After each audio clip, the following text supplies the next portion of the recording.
If I'm spending time with my family, I'm cheating on my business. If I'm spending time with my business, I'm cheating on my family. One thing that inspired me in this conversation was the scalability conversation is our personal lives. What would it look like for you to scale your life as well? Because it seems that you are focusing a lot of the time and attention on scaling the business that you're shrinking your personal life. Stop shrinking yourself. We talked a lot about business in this session, but a lot of us are growing companies while our personal lives are staying in that survival mode. And if you think about it in business, scaling just means creating systems. And if you can create it in your business, and you can create it in your life, right? So we can do more with less stress also in our personal life, just as we do in our professional and business life. In life, many of us are still running on the hustle mentality, even in our personal lives. It's how we run our day to day. We're frantic, we're chaotic. It's just no systems in place. So saying yes to everything in your personal life, especially at home, can burn you out, especially if you're working a business or you're building from the ground up. It takes a lot of your time and your attention. Living with no structure, you hit ceilings in your energy, in your relationships, even your joy.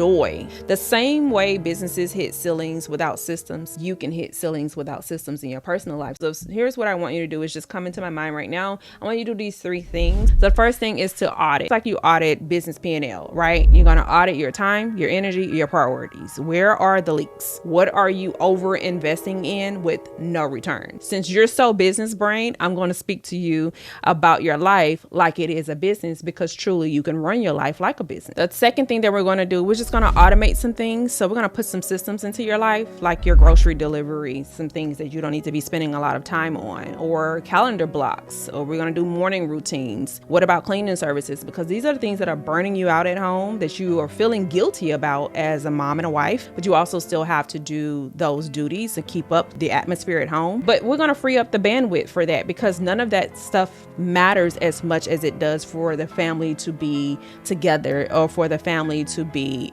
stable. So free those things up, give up a little bit of money to make those things happen. And the third thing is just to align. Scale isn't just efficiency, it is also alignment, the things that work well together for the total vision. Does your life structure actually reflect your values? Business is where you can get rid of the guilt and you'll stop feeling like the success in one area is costing you success in another. That's when you create the capacity. So then you'll be able to have more money, more peace, more impact, more time with your family at home. That will free up some of that guiltiness that you have brewing within you.